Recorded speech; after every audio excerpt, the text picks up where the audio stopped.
Finally guys आज चाहिँ हाम्रो अलि सन्चो थिएन होइन, चिसो लागिरहेको थियो। चिसो लाग्दा लाग्दै पनि अब काम त जानै पऱ्यो भनेर काममा नि गयो दिउँसो होइन। अनि फेरि यिनीहरू चाहिँ अलि त होइन परतिर घुम्न जाने भएन, उनीहरू चाहिँ घुम्न गयो। अनि मैले चाहिँ आज अस्ति सबै साथीहरूले यति मासु खाँदो रहेछ तेरो घरमा त भनेर भन्थ्यो होइन। अब जे छ त्यहीसँग रमाउनु त हो नि, अब जति छ त्यही तिनी खाने, धेरै खानुपर्छ भन्ने पनि हुँदैन। सो गाइज होइन, मैले चाहिँ आज चाहिँ बुढीले खुट्टा लिएर आउनु नि त तपाईँलाई चिसो भएको भन्थ्यो, टक्क चिसो भयो भने खुट्टा लिएर आएको। आज पनि सिचुएसन त त्यस्तै हो। झन् प्याज हालेन छ नि त यार, प्याज हाल्नु पर्छ नि त। त्यो पात के कस्तो दामी देख्थ्यो नि त अस्ति लगाइज होइन। अब चिसोले चाहिँ लास्टै गरिरहेको छु कि। अनि चिसो भगाउनलाई यो खसीको खुट्टाले कस्तो, सबैले खसी खुट्टाले ठिक हुन्छ भने अब कस्तो हुन्छ। मेरो अनुहार हल्का फेस फुलिरहेछ नि त होइन।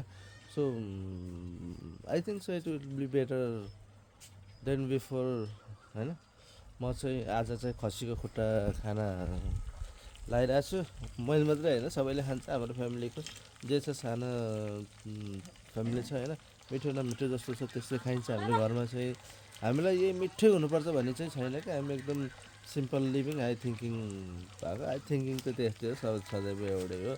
त्यो एउटा भनाइ मात्रै रहेछ होइन। मेरो छोरी यहाँ न्यु भिडियो बनाउनु खोज्छ, तर गेम खेलौँ भनेर उहाँ पुरा टमाटर रेडी गरेर राखिरहेछ होइन। सो खेलिदिउँ न त होइन, उनीहरूको पनि बच्चा रमाइलो गर्नुपर्छ खालि के। अब हाम्रो त्यति बाहिर डुल्ने स्वभाव छैन।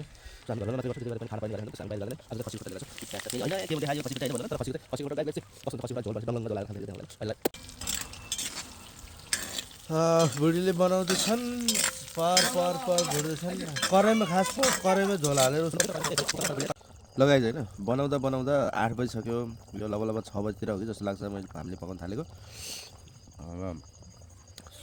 चिसो लागेर अगाडि लाग्यो।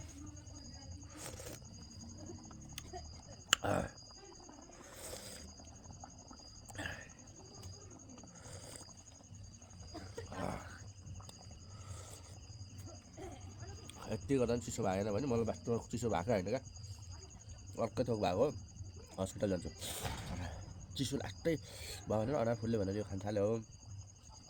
थाहा होइन खसीको पान्सीको खुट्टा लिएर आयो, पान्सीको खुट्टा ल्याएर खाँदाखेरि पनि ठिक भएन भने मैले जान्छु।